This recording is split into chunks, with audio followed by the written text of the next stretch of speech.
And Yeah. it really, really gives you, like you said, if people stay very closed in their own little community Mm-hmm. and they don't mean anybody different than they are, then it makes it, and I think this is legitimate. It makes it much harder to understand people who are different from you if you never have that exposure. Welcome to Diversity Dish, where we're dishing on everything diversity, equity, inclusion, and justice related. My name is Sedruola Maruska, and we're bridging the gap between what needs to be said and what needs to be heard. Those individual experiences that are often ignored or simply dismissed. Sometimes I'm dining alone, sometimes I'm dining with friends, and sometimes I'm dining a la carte. No matter how I'm dining, it promises to be delicious. Let's dig in.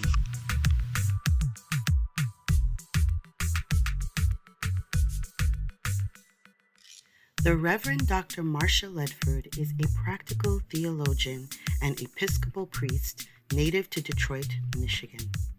Dr. Ledford worked as a civil rights attorney for over 30 years, including as an ACLU cooperating attorney on constitutional matters prior to her ordination. She advocates for the administration of the sacraments and public pious practices to empower progressive Christian political theology in the public square. Dr. Ledford exhorts progressive Christians to exercise their First Amendment guarantees as part of a collective interfaith voice, calling for more compassionate approaches to our social crisis. She is an award-winning documentary photographer and specializes in fine art portraiture, and she has completed Industrial Area Foundation's community organizing training. Hey, thank you so much for coming back to Diversity Dish. I am so excited to introduce you to my guest today, who is the Reverend Dr. Marcia Ledford. Hello, Marcia. How are you? I'm very good, Sadie. Thank you. It's such a pleasure to have you here today. And as I was looking through your website and everything that you do, I'm really excited about what you're going to share with everyone today. But before we jump into that whole conversation, I want to ask you my first question that I ask all my guests, and that is, what are you passionate about right now? Right now, I am passionate about immigration reform. I was just in DC last week with a delegation from Michigan United, which is a community organizing entity here in Michigan. I volunteered with them for nearly 10 years. And we went to address members of Congress, particularly our two senators here in Michigan, Stabenow and Peters, to include in the budget reconciliation package some pathways to citizenship. And as you may or may not have heard in your audience, the parliamentarian issued a ruling that has been very problematic for us in that she said that green cards are not properly in front of budget, which is ludicrous because it's all about being able to work. So I'm super, super passionate about continuing to pressure Congress to get something that needs to be done. This is the closest we've been in 30 years to actually helping the approximate 11 million people in this country who work really hard and contribute to society, and many of whom were brought here as children. And this is what they consider home. We have a national coalition called We Are Home. Like, we are already home. We don't need to be deported. We're home. Exactly. Yeah. So I did a press conference here in Detroit yesterday in front of the ICE headquarters on Jefferson, which anybody who knows Detroit knows that's the main drag along the river. We had a woman talk about her experience having her husband deported and the post-traumatic stress on the children. And so I'm just really on fire to be getting this done. We're going to be doing across the country, various immigration reform groups are going to be doing actions to keep the pressure up. Yeah. So. In your opinion, because I know that you've been working with civil rights for a long time. Yeah. In your opinion, what is the main or the major roadblock that you find that you come across whenever you're pushing towards anything that has to do with immigration? Immigration, I would say fear. Fear of what? What are people fearing?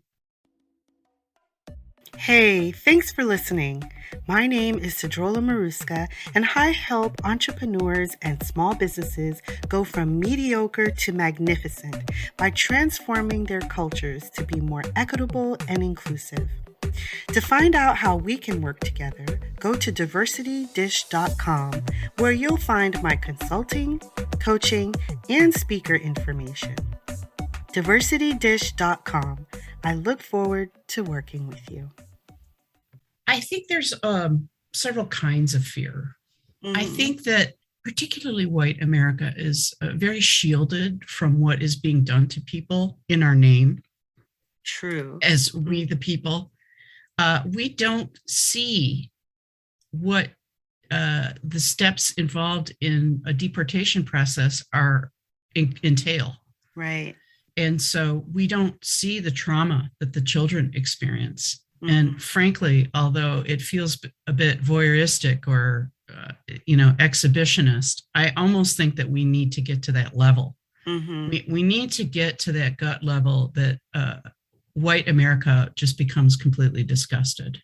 But I think the fear is that, by acknowledging all the folks that are here without documents, we are like somehow giving up some of our power, or we are diluting our own citizenship, or we are paving the way to be, quote unquote, overrun. Right. By the huddled masses, as it says on the Statue of Liberty, who seek a better life here. Right. And we don't want to deal with that. We don't want to deal with the facts. There's this presumption that immigrants are a huge burden on our social welfare system, which is utter nonsense. Right. They pay taxes into the system. The Social Security would probably be broke without immigrants paying taxes, and they'll never see that money. $100 billion. Yeah. That they put in and and so it's ludicrous for us to be making that kind of an argument. There's a lot of folks out there who, are really concerned about the white race being somehow diluted or mixed. There's a lot of, I know it sounds funny, but there's a lot of white folks out there that are worried about stuff like that. And it stirs up their fear. This is where the fear mongering comes in, and getting people all riled up about our way of life disappearing. Right. And my view is we're all children of God. We're all created in the image of God. And you folks can't see me, but I've got my clerical collar on because I thought this was video, and that's fine. I believe that we're all created in the image of God, and God made us different for a reason. It's partly to help us learn how to love and care for one another, and recognize our common humanity, and that our humanity is strengthened by our diversity. It would be so boring if we were all exactly the same. It would be incredibly boring. It certainly would be. So, I think that's the primary motivator is fear of loss, fear of the unknown, fear by misunderstanding and misinformation. Right. And fear, I think, is really one of the most primal emotions that we all experience as human beings. Yes. And when we are afraid, we can be driven to do things that are out of character. Yeah, that's true. If we are afraid for a loved one who might be in mortal danger, there's no telling what we would do. It's part of our instinct to protect those we love. Right. And when it's misplaced like this, it gets ugly. It does. And my question is always, how do we mitigate this fear? How do we change the narrative? How do we change the things that create this fear within people? I mean, there's certain fears that I know that will be much harder to uproot than others, but how do we even begin to mitigate this fear? It's an excellent question. And I think that the most important way to mitigate fear is to get to know people who are different from us. Yes. To be willing to let the walls of isolation down. Yes. To invite dialogue. You know, in World War I, there was a ceasefire during one of the Christmases of the 4 years. I can't remember which one. And so the German side and the English side set down their weapons, and they had soccer matches, and it was 24-hour ceasefire. And the men got to know each other on the two sides. And then after the ceasefire ended, they didn't want to shoot each other. You know, if you get to know somebody for a half hour, it's a lot harder to shoot them, kind of thing. Right. And so the British leaders were getting upset with the men because they were firing their ammunition into the sky. You know, because they were told you must fire your weapons. So they fired their weapons, but they, you know, fired the ammo so that it wouldn't hit anybody. Right. And I think it's a super important lesson to us about how, you know, these are soldiers who are set in two lines facing each other, and they're supposed to annihilate each other. Right. And after a short period of time, they didn't want to do that anymore. Right. And that's something to be said for people in the trenches too, because sometimes our leadership is pitting us against each other when we could solve many of these problems in the trenches, as it were, just by getting to know people who differ from us. Yes. Right. I'll also put this in my show notes, Sadie, but I've got a link to a civil discourse program that is free, that is offered by the Episcopal Church. Yes. And it's a way to learn how to talk to people with whom you disagree in a civil way, but still have firm conversations, still, you know, get your point across, but, you know, don't end up in a fist fight. Right. And so, and there's a program, there's a track for individual study, and there's a track for group study. I recommend doing this with a group. I think it's more effective, but they're both really good. And it's a 5-week program, and you can do it in your own time. I love it. We'll definitely put it in the show notes. Absolutely. I think that's, we need to equip ourselves better to deal with difference, because after all, we live in a democracy. And inherent in democracy is to have differing ideas.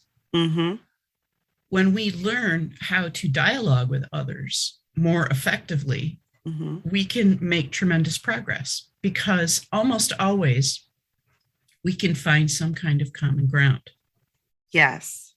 It's interesting when I do bias trainings and I ask a question, I often ask a question, write down who you see or what the first things that come to your mind when I say college professor.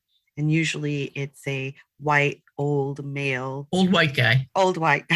Yeah. You know, write down who you see when I say a medical doctor. And usually, again, it could be a middle-aged, younger, but it's still a white male. And when and in one of my training sessions, a woman said, no, I didn't see that at all. She said, you know, for the doctor, she said, I saw a female. I said, do you have a female doctor? And she said, yes. And I said, and that's the difference.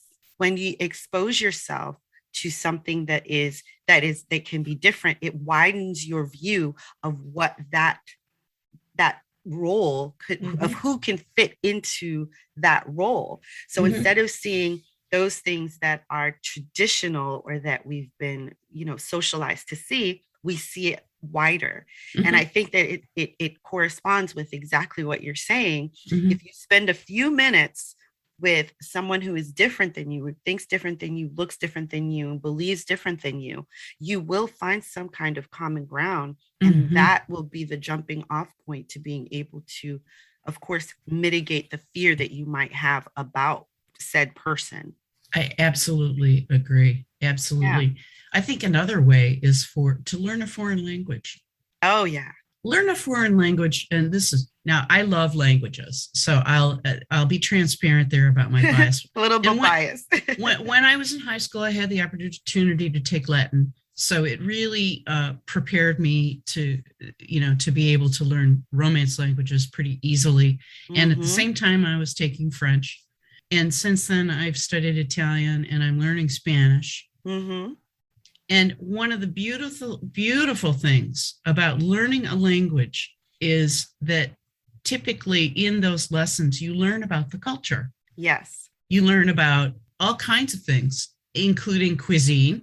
Mm-hmm. And I know we're going to talk about that later. Yeah. And, but you learn all about the society. Yeah. And it really, really gives you, like you said, if people stay very closed in their own little community, mm-hmm. and they don't meet anybody different than they are, then it makes it, and I think this is legitimate. It makes it much harder to understand people who are different from you if you never have that exposure. Right. You never have to interact with people who are different than you. So you never have to figure out how to adjust or how to relate to those people. Right. But if you do, when you do, it gives you, it opens that perspective up just a little bit more. Mm-hmm. I see it all the time. Yeah. And it also, when you expose yourself to other people from different places and experiences and cultures, it causes you to reflect on your own experience. It causes you to ask the big questions, the meaning-making questions about life that we all wrestle with. Yeah. I'll give you an example. I went to an ecumenical seminary initially, meaning that several different denominations were represented by the students, as opposed to going to a seminary that's run by a specific denomination, because I did both. Mm-hmm. The ecumenical experience was super, super important for me because it taught me about the differences and to appreciate where different denominations are coming from and what distinguishes them, which makes ecumenical work with other leaders, other ordained leaders, a much more enriched experience. Yeah. Because I get where they're coming from. Right.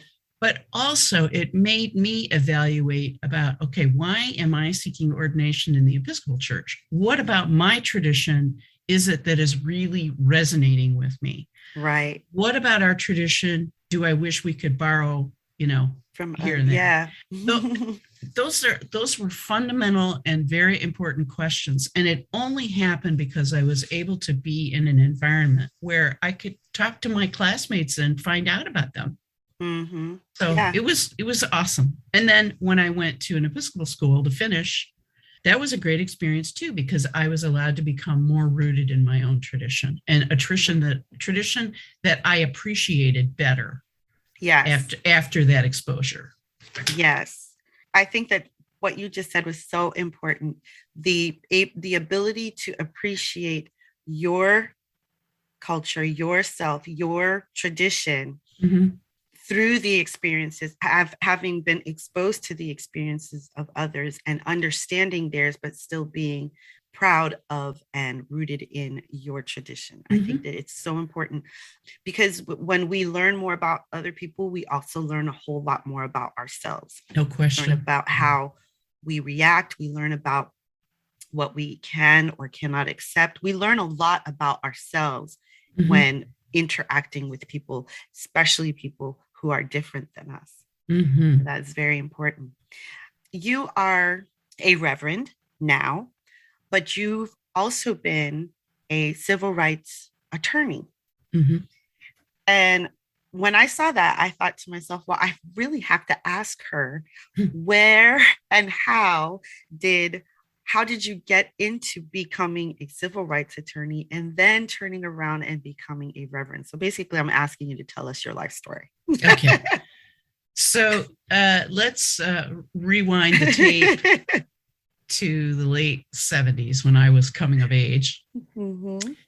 And I was a church kid. I was always very active in church. I was in the choir, and we traveled, and we did all kinds of stuff. And it was a very important time in my life because my parents went through a bad divorce, and these folks, my youth group and whatnot, really became a second family. And I had a place to hang out and stay out of trouble. My mom had to work, and in my faith, my mother had a strong faith and very much bestowed that on me. Mm-hmm. And then I started coming out to myself, and I realized, and this was not something that we ever talked about. We never talked about sexuality or homosexuality or sexual orientation in those years as I was coming of age. I knew the passages in the Bible that I felt, were condemning me. And I sensed that I was going to have to make a choice between whether I wanted to be a Christian or whether I wanted to be myself. Wow. And I had periods of suicidal thoughts. It was a very intense time for me. Mm-hmm. At the same time, I sensed a call to ordained ministry. From the time I was about 15, I felt like I was being called. But then as I came out, and this was a time when you didn't see a lot of women ordained. As a matter of fact, the ecumenical school that I mentioned, there was a whole bunch of us women seeking ordination in the Episcopal Church who were in our 40s and 50s because the opportunity finally had arisen. So I decided that there was no way I was going to be able to get ordained once I came out. So I studied law. I had a wonderful American history professor who said, you should think about going into law. I think you'd really like it. I think you'd be very good at it. And so I decided to do that. And then, of course, because I wanted to be in a helping profession initially, I became a civil rights attorney.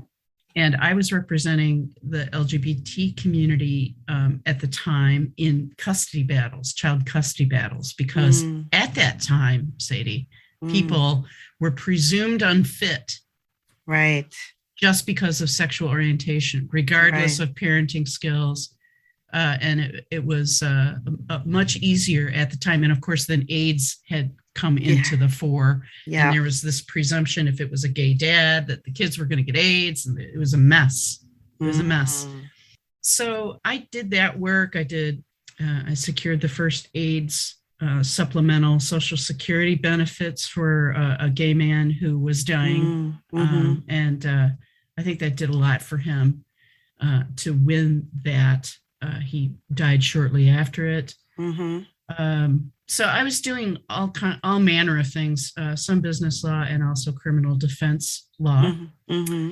And then as I got older, I got increasingly more frustrated at the lack of ability to argue the gospel in court and expect to win.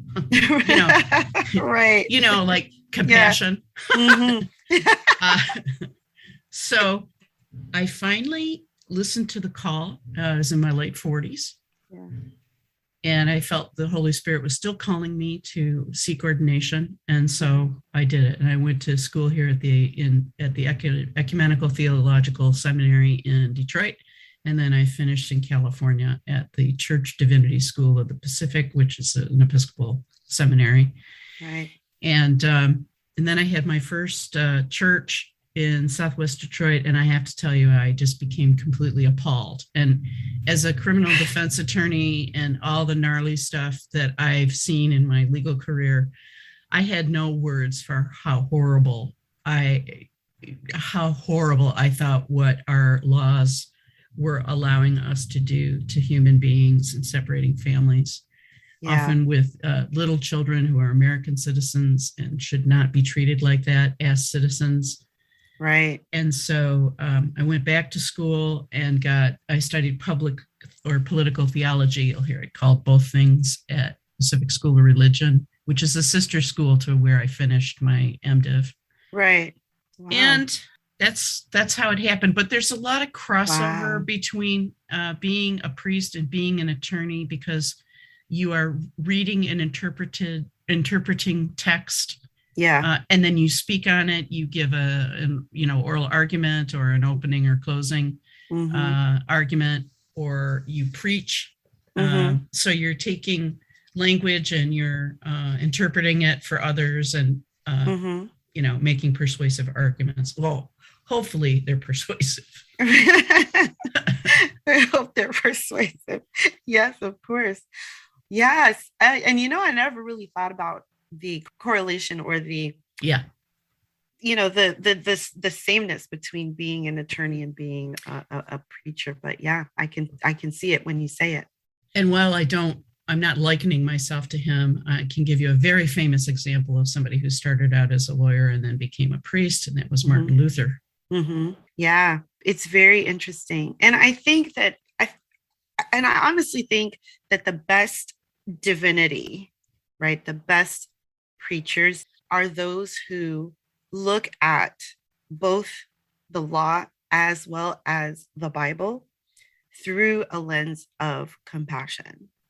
I think that a lot of times that is missing. It's, as you said, it's like you couldn't argue in the court, the Bible or the text, and really it's more of compassion. You couldn't, but I think, and I've spoken about compassion before, because compassion, I think people get compassion mixed up with empathy. Empathy is feeling what someone else might be feeling, whereas compassion is seeing that there's something wrong and being compelled to do something about that thing, feeling that I want to help in that regard. And I think that because we don't know that definition, we don't really understand what it means to be compassionate to people. So yeah, I find your story so interesting. Yeah, because you had to pivot. You essentially had to pivot away from what you wanted to do just to come back to what it was you were called to do, because you had to choose. And that was very powerful. You had to choose between the church or yourself, or that's how you felt in any case. So within the church now, so as you are a minister now and you are a lesbian woman, how do you work that into the church, or help people within the church understand that these two things are not mutually exclusive, that these things can coexist, and that this is God? That's an amazing question. Well, first of all, I think for any of us, I was speaking with a young gay man who ended up getting booted out of seminary because he was gay. And while I'm sorry he went through that pain, I think we all need to be careful about, where we want to apply ourselves. I was very strategic in wanting to become an Episcopal priest because I knew the church had settled these issues for me. And I applied for ordination with a bishop that I knew would not disqualify me because of that. So that's super important. And I think that's a responsibility that we all need to be sure that we're going somewhere that's going to be safe for us. And I'm not criticizing this young man in any way, and I've actually offered to help him, find a place where they would not only accept him, but they would appreciate his gifts and contributions. Right. So that's the first part. And then Henry Nouwen wrote a book many years ago. He was a Roman Catholic priest and mystic, called The Wounded Healer. And it's about taking your woundedness from life and repurposing your learning, and sometimes even the hurt or whatever, to help others. find a better way. Mm-hmm. And so I would say that although I'm white, I still have had to navigate the world as a woman and as a lesbian also. So my whiteness, my education, my social location, all of those things have been positives for me on those various axes: education, gender, race. But at the same time, I've had to navigate this axis of disprivilege, being a lesbian. And it has given me a lot of insight into what it's like to be African American trying to survive in this country. I in no way know what it's like to be Black here, but I have a better understanding of what it's like to be treated as less than. I have no idea what it's like to be Latino here. And I have no idea what it's like to look over my shoulder because of my immigration status. Right. But because of those experiences that I've had navigating my own axis of disprivilege, it has given me a more open heart. We talked about that earlier. Right. To understand what it's like when you are automatically treated less than because of who you are. Right. And so I would say that I've placed myself in a welcoming and loving church that not only accepts me, but values me. And I am rechanneling that wounded healer, right, to help others understand what it's like to be less than. And I am especially equipped to talk to a white audience. Right. Yeah. I understand that. Okay. I understand that. Especially because, when you say the wounded healer, so I was diagnosed with breast cancer in 2017. So I'm still essentially a cancer patient. Once a cancer patient, usually always a cancer patient. Yeah. And that was one avenue that I never understood. But then once I did go through that process, my desire was to help others, those who have gone through that process, and also to help others not have to go through that process before they came to the realization of what they had to offer, who they are, and what they do, that sort of thing in this world, the difference that they can make in this world. Because, one of the things that my mom always told me growing up was, you don't have to make the same mistakes as your friends. You can learn from your friends' mistakes and not make them. Right. And so for me, I've always felt that I don't have to learn. I don't have to make the mistakes in order to learn. I can learn from others' mistakes, but I can also teach from the mistakes that I have made, because I'll make my own mistakes. But I can also help people from that space. Learn as a person who works with equity, inclusion, social justice. People say to me, well, how do you talk to someone who is just really adamant about not hearing? I say, that person's not ready, and it's not my job to make them ready. It is simply my job to share the information and then hope that at some point in time it's going to implant itself and then it will grow something. But I can't expend my energy thinking that it is my job to change someone's mind or change someone's heart or change someone's whole life, trajectory, simply because by virtue of who I am and what I do. Right. So I have a very interesting question that comes up for me. Before you ask, I'd just like to throw something out there too, is whenever we're speaking with somebody who, let's say they're super anti-gay. Yes. Okay. I was a member of a church, and we had a pastor in town who was saying some very unpleasant things. And one of my friends at the church wanted to get into a discussion with him. And I said to him, don't bother. And he was so surprised that I said that. And I said, don't bother. He's not going to listen to you. Generally, the only time that we can engage in a paradigm shift, which is what this is when somebody very dear to us is affected in some way by whatever it is. Right. And then we have to make a choice. We have to decide whether to for example, maintain our own embedded faith, the faith that we were taught, the faith that was given to us, or move from that to a place that would be more accepting and more open so that it doesn't create a loss. Mm-hmm. But most people don't like paradigm shifts because you have to, the whole way you approach the world, your ideology changes. Yes. And that's incredibly scary. We talked about, I think fear is what keeps us from moving forward as a society. And this is a perfect example. Mm-hmm.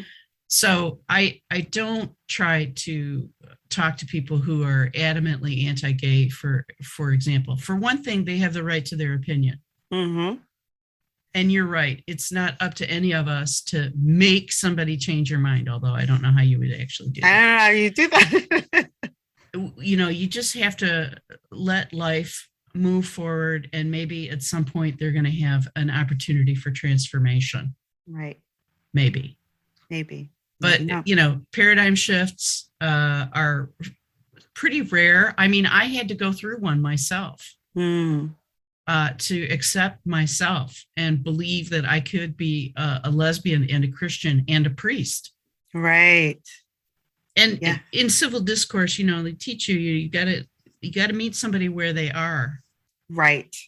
You can't bludgeon them. You have to appreciate where they're coming from, as hard as that may be, or obnoxious. Yeah. But you have to recognize, because that's how you recognize the personhood of this individual. Right.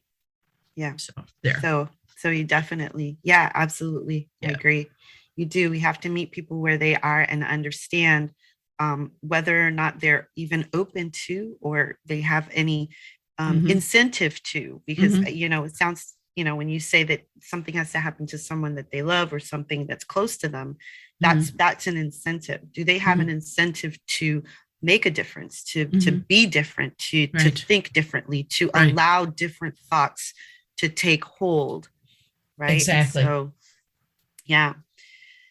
So there's a question that I have that I kick around a lot in my head, because I too grew up Christian. I don't really call myself a Christian so much, but there, of course, it's embedded. So there are a lot of things that I think about.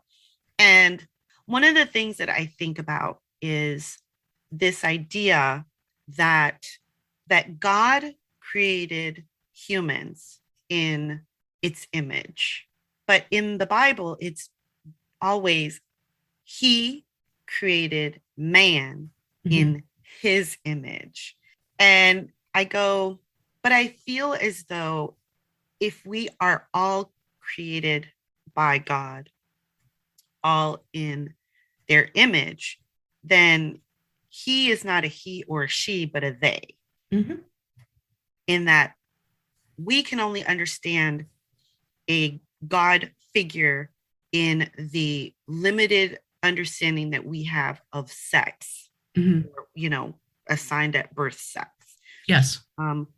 But I feel that God is much bigger than that. And that because there's fluidity, because we're all fluid, whether we want to acknowledge it or not, because there are transgender, because all these things exist, I think that they all are God. What is your thought process, or what is your feeling on that? Well, one of the things that we're taught in seminary is that all language is metaphorical with respect to God. There's no way that any human language can sufficiently or fully describe the divine creator. We've assigned gender and so forth as a means of trying to communicate. Now, the world has primarily been run for the last 5,000 years by patriarchal societies. Right. And theologian Mary Daly said, when God is male, male is God. Right. So naturally, I think, the patriarchy has ascribed these pronouns, and really that's what they are pronouns, to an entity that probably, in my view, extends so far beyond gender or anything else that we could, as human beings, can possibly imagine. That, it's kind of almost pointless to try and codify it or, find the word. And how would we know if we found it? How would we know if we found it? How in the world would we find it? Our faith is born of experience. Yes. And so, for example, when I give a blessing, unless it's during the Mass, when I have to use the language in the prayer book, I say Creator, Redeemer, and Sustainer, or Comforter for the Holy Spirit. And I believe that the Holy Spirit is more female than male because she's the comforter, she's the nurturer. I'm ascribing my understanding of maternal love and so on to this entity that Jesus left us, the Paraclete, the Holy Spirit, after he ascended. So I have no problem assigning gender to Jesus because he walked the earth as a man, although we rightfully wonder what his chromosomal makeup is, since it looks like there was probably no Y chromosome. So what does that make him? We don't know. We don't know. So I think that some people feel very, very comfortable relating to God or referring to God using gendered pronouns as a means of establishing a relationship with God. And it feels comforting, to call God Father, Protector, Abba, those kinds of male attributes. Right. For my father, I ascribe protection and provision and those kinds of things. And my mother, it was nurture and care. Right. I understand that. I don't, in my head, I never really think of God as a gender. Right. The Trinity, the Trinity is, maybe balanced by God, the Father, Jesus, the Son, and the Holy Spirit, the feminine force. I don't know. Right. And I think for purposes of just, navigating our daily lives, for me, it doesn't matter. Right. God is God. That's the word we've picked. Right. That's the word I'm going with. The operation of the Trinity is very important to us. The creator, protector force, the redeeming force, and the sustaining force. They work together, and they're an example to us of the importance of community and caring for each other. Right. So the Trinity is a strong concept, although it doesn't appear in the Bible anywhere. It's it's dogmatic. Right. It's what theologians have put together as our best understanding of the operation of this almighty creator. Right. Yeah. I don't think a lot of people stop and think about it, though, that much. I think it's true. There's I don't know if you're familiar with this, but our first martyr of the church, Stephen, is stoned to death, and out of the cloud comes a voice of God and a dove of the Holy Spirit and Jesus, and it's a snapshot, if you will, of the Trinity. That's sort of where we get the idea, but unless you know your Acts really well, it's kind of lost. And people think it's in the Bible. The first time I preached that, nobody likes preaching on Trinity Sunday. We all hate it.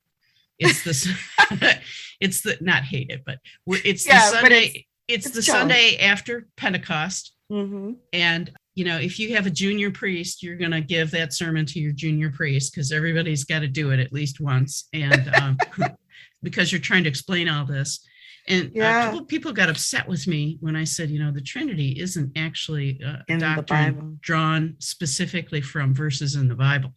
Right. They got a little upset. Right. It's very interesting when you challenge those things that people have heard all their lives or thought all their lives. And then you say, but that's not there. And they say, yeah, it is. Like, okay, show me. Right. Well, people think the doctrine of separation of church and state is in the Constitution. It is not written anywhere in the Constitution. That's a quote from Thomas Jefferson in a letter. Right. But it's got Americans pretty confused.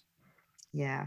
I think we're confused about a lot of things because we're not, if we get into our education system, we're not taught the things that would matter for us to know and understand so that we can actually move forward in a more positive manner. I feel that we're not given information as it happened. We're given information as we wish it had happened. Oh, it's interesting. Yeah. Or as we think it's more comfortable to share. Yeah. And that is detrimental to everybody. Yeah. And when I say, there's so many things, there's so many times where I say to people, I say, this idea of race, this racism that we have within this country is detrimental to everyone. Oh, yes. And if you don't understand that, you're going to live within this paradigm that it's only detrimental to the oppressed and those who are most oppressed by the system. And it is not. Everyone loses when we're not being compassionate to each other, when we're not taught the right information, when we don't know our history that we're going to inevitably repeat because we're afraid to look at it and we don't want to make people uncomfortable. And I'm like, well, people have to be uncomfortable because a large swath of the population is uncomfortable. And so those who are refusing to look at their part in this whole thing are causing the discomfort of others. So they need to be uncomfortable in uncovering it. So we're not learning. Right. We go to school, but we're not learning anything. Well, you remember, I don't know about you, but when I took civics, American government class, it was the spring of my senior year of high school. Okay, now how many seniors in their last semester of high school are really paying attention all that much? Just in general. Just in general. Yeah. And our teacher was an old white guy who had taught this class for about 400 years. And he was, it was like listening to paint dry. It was awful. And, this process had gone on for countless decades with all the seniors springing forth from my high school, finding American government to be the most boring thing that, ever happened to anybody. Yes. And that is a problem. That is a problem. We need to be taking our kids to our state capitals and watching lawmakers. We need to be visiting them, our representatives in chambers. We need to be, really, really looking at what the First Amendment provides us. We don't do any of those things. At least my experiences. It's not. We don't do them because it's not part of our zeitgeist. It's not part of our fabric, right? It's not part of to get into it. It's not part of what we do. It's just out there. Right. I mean, every time I learn something new or more deeply when it comes to our history, I think to myself, my God, that's so interesting. I've learned it because I've chosen to learn it. I've learned it because I've put myself in the way of the learning, and I've gone, wow, how incredibly interesting. But it's not something that is made interesting or made to be dug into further. No one wants to dig into it. It's like, oh my God, I hate history. Can I just get through history? Can I get through it? I just want to get through it. What's my grade? Awesome. I passed. I'm out of here, and that's it. As if it doesn't affect anything, but it Right. does. Right. I agree. We need to instill in our young people a lifelong quest to learn. Lifelong quest to learn. Yes. I will be learning until the day I die, or shortly before. And it's one of the great pleasures of life, really, if you really think about it. And constantly having the opportunity to expose yourself to new ideas and discoveries and all of it. So yeah, discoveries, people, events, all of it. Mm-hmm. And languages, as you say, mm-hmm. It's all fascinating. It provides a foundation for all of us to understand each other's humanity. Mm-hmm. And I think a lot of times we fail to connect to people's humanity. Yes. Well, I think that's absolutely what's been going on with our immigration policies. Yes. You start putting children in cages, and you need to really be looking at who you are as a country. Yes. And individually, as a person, if you are okay with that, if that doesn't bother you, you mm-hmm. really should ask yourself, how is it that you can look at children in cages away from their parents and not be bothered by that? Yep. You have turned those people into numbers, chattel, whatever it is that makes you comfortable with that happening. So that you can cope. So that you can sleep at night. Mm-hmm. Yep. So that you can, walk away. And at times I also think those would never be my children, so I don't really care. Yeah. And honestly, who knows? Who knows?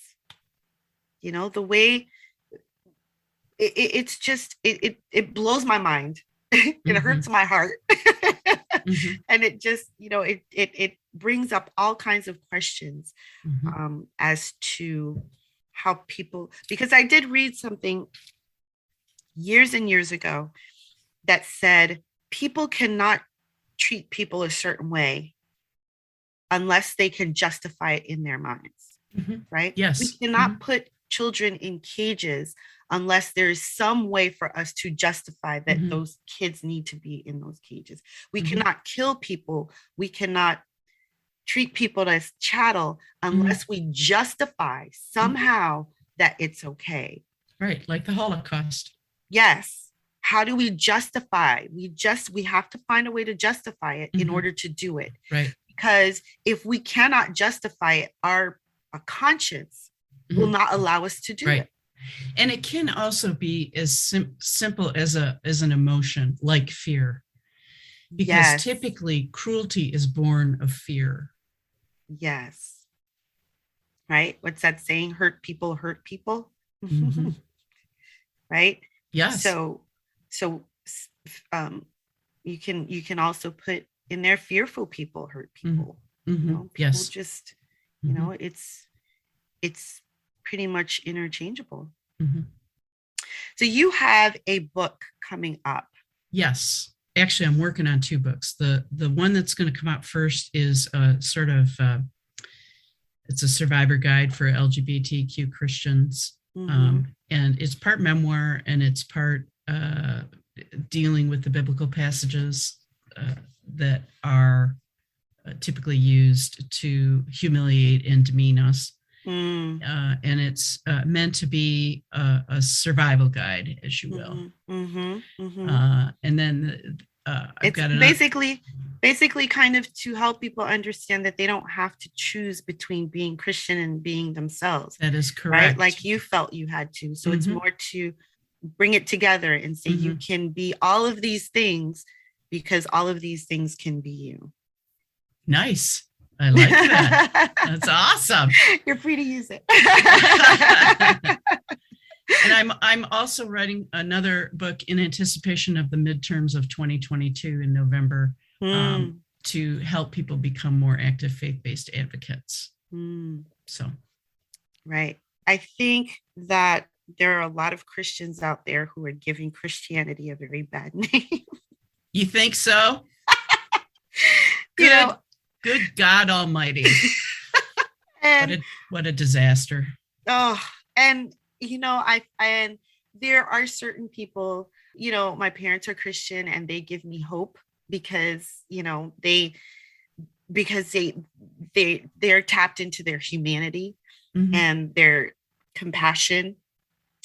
People like you give me hope because you're tapped into your humanity and your compassion, and you're out there making a difference, fighting the good fight. And so I very much appreciate you, because if not for you, I would say, let's take all the Christians and put them in the toilet right now, because I'm pretty sure that they are not reading or understanding or hearing what they need, and or professing or acting on what they're supposed to be doing. So thank you so much for your presence. This has been, thank you for your kind words. I really appreciate it. I needed to hear it. This is not easy work, and we're kind of flying the plane, building it as we fly across. So oh my gosh, it's putting on the wheels. it's challenging, and so I really appreciate it. And I have to say, this has been one of the most enjoyable interviews that I've done so far, and I want to thank you. And I want to thank you for your dedication to extolling the virtues of diversity and encouraging people to get out there and, shake it up a little bit and learn something about someone or something that you don't know about right now. Yeah, thank you. I do. I think that it's so important for us to do that. I do. So before we go, two things. One is there anything else that you would like to bring forth that maybe we haven't touched upon, but that you feel is really important for you to put out there? Or maybe you could share a little bit about how people can work with you or the work that you do. Sure, absolutely. So my website is politicaltheologymatters.com. I'll say it again, politicaltheologymatters.com. I'm going to put it in the show notes. Yeah, and I'll send all this information to you in the show notes. And my email is Marcia, Marcia, @politicaltheologymatters.com. You can find me on Instagram at Doc Ledford, and also Twitter. And LinkedIn is just my name, Marcia Ledford. So you can engage with me in any of those ways. I'm available for speaking engagements and consultations and teaching courses on how to become a more active faith-based advocate. So I'd be delighted to hear from your audience and look into how I can customize something that will help your group or you become more engaged in our civic process. Yes. Thank you so much. I appreciate that. So, Marcia, we've had this incredible conversation, and I thank you so much. But before we end our conversation today, I have to ask you the question that I ask all my guests so that we can end on a food note. Yeah. Which is the great equalizer, the great coming together. Everybody eating together is a great way to meet and learn about people. What is your favorite dish? Well, I love my wife Linda's spaghetti and meatballs. Oh, it's delicious. And I make a fabulous garlic bread. I take a baguette and I slice it almost all the way through. And then I melt butter with garlic, chopped up fresh garlic, and pour all that in, and then wrap it up in foil at 450 for 20 minutes. And it's sinful eating, but boy, is it good. Oh, and sounds amazing. And a nice healthy salad. Yes, on the side. Yeah. I love it. Thank you so much. This has Marcia. been an absolute pleasure. Thank you. Hey, did you enjoy that episode? If so, please leave a review. It would mean the world, but only if it's a good one and you really did enjoy it. In which case, it would be awesome if you help support my work over at patreon.com/Sedruola Maruska. And finally, before you go, don't forget diversitydish.com. I'd love to work with you. See you soon.